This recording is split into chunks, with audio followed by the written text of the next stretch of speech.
C, hear, listen, feel, watch, notice ইত্যাদি ভার্বের পর অবজেক্ট থাকলে পরবর্তী ভার্বের প্রেজেন্ট পার্টিসিপল হয়, অর্থাৎ ভার্বের সাথে আইএনজি যোগ করতে হয়।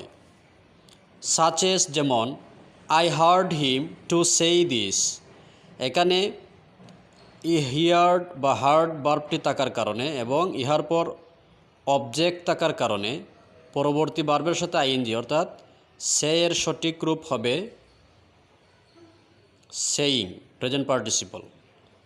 তারপর অন্যান্য অংশ I saw the girl to dance, এখানে স ভার্ব রয়েছে অর্থাৎ সি এর পাস্ট ফর্ম স, তারপর অবজেক্ট রয়েছে দ্য গার্ল, অতএব পরবর্তী ভার্বের সাথে আইএনজি হবে মানে প্রেজেন্ট পার্টিসিপল হবে। আই স দ্য গার্ল এখানে হবে ড্যান্সিং। ধন্যবাদ সবাইকে। Able to, possible to, enough to, want to, going to, how to, have to, ought to, use to ইত্যাদির পর মূল ভার্বের প্রেজেন্ট ফর্ম হয়। ফর ইনস্ট্যান্স, উদাহরণ I am able to swim, এখানে এইবল টু থাকার কারণে পরবর্তী ভার্বের প্রেজেন্ট ফর্ম অর্থাৎ সুইম ভার্বের প্রেজেন্ট ফর্ম সুইমই বসবে। It is possible to stop corruption, দুর্নীতি থামানো সম্ভব, এখানে পসিবল টু থাকার কারণে পরবর্তী ভার্বের প্রেজেন্ট ফর্ম হবে অর্থাৎ স্টপ ভার্বের প্রেজেন্ট ফর্ম স্টপই থাকবে। Many people have to leave under the poverty line, অনেক মানুষকেই দারিদ্র্য সীমার নিচে বাস করতে হয়, এখানে হ্যাভ টু এর পর ভার্বের প্রেজেন্ট ফর্ম অর্থাৎ লিভ ভার্বের প্রেজেন্ট ফর্ম লিভই থাকবে। ধন্যবাদ সবাইকে। অক্সিলারি ভার্ববিহীন সেন্টেন্সকে নেগেটিভ বা ইন্টারোগেটিভ করতে হলে টেন্স ও সাবজেক্ট অনুযায়ী ডু, ডাস বা ডিড বসে। ফর এক্সাম্পল, উদাহরণ the boy not read a book, এখানে নট রিড অর্থাৎ সেন্টেন্সটিকে নেগেটিভ করতে হবে।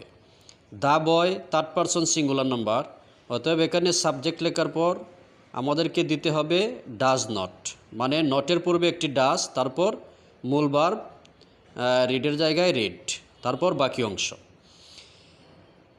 হি কাম হোম ইয়েস্টারডে, এখানে একটি প্রশ্নবোধক চিহ্ন রয়েছে, আর ইয়েস্টারডে দিয়া পাস্ট ইনডিফিনিট টেন্স বোঝায়, অতএব সেন্টেন্সের শুরুতে একটি ডিড দিতে হবে পাস্ট টেন্সের হিসেবে। ডিড হি, তারপর ভার্ব যেমন রয়েছে তেমন অর্থাৎ present form, did he come home yesterday, বাকি অংশ প্রশ্নবোধক চিহ্ন। দে প্লে ফুটবল, এখানেও একটি কোয়েশ্চন মার্ক বা প্রশ্নবোধক চিহ্ন রয়েছে, অতএব এখানে মূল ভার্ব প্লেই আর সাবজেক্ট রয়েছে থার্ড পারসন প্লুরাল নাম্বার, অতএব অক্সিলারি ভার্ব হবে ডু।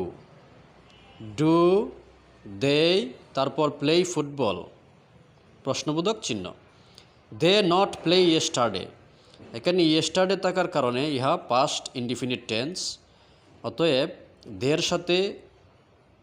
দের সাথে ডু নট হয়, এখানে পাস্ট টেন্স যেহেতু ডিড হবে।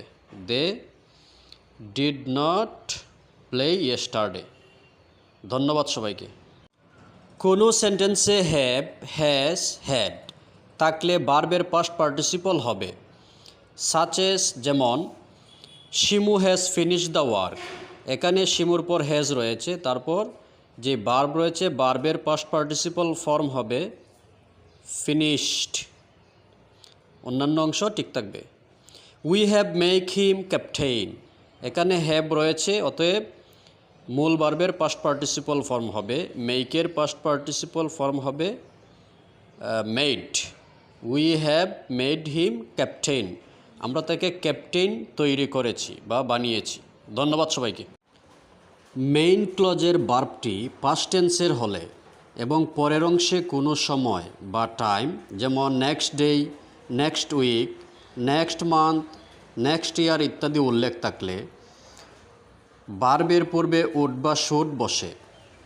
ফর এক্সাম্পল, উদাহরণস্বরূপ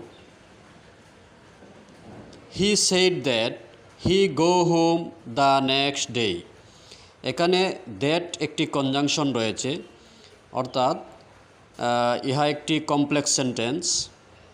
আর এখানে সময় উল্লেখ রয়েছে দ্য নেক্সট ডে। অতএব এখানে গো ভার্বের পূর্বে আমরা সাবজেক্টের পর উড বসাবো অথবা শুড বসাবো। তারপর উড অথবা শুড মডাল অক্সিলারি হওয়ার কারণে ভার্বের বেস ফর্ম হবে এবং অন্যান্য অংশ বসবে। ধন্যবাদ সবাইকে।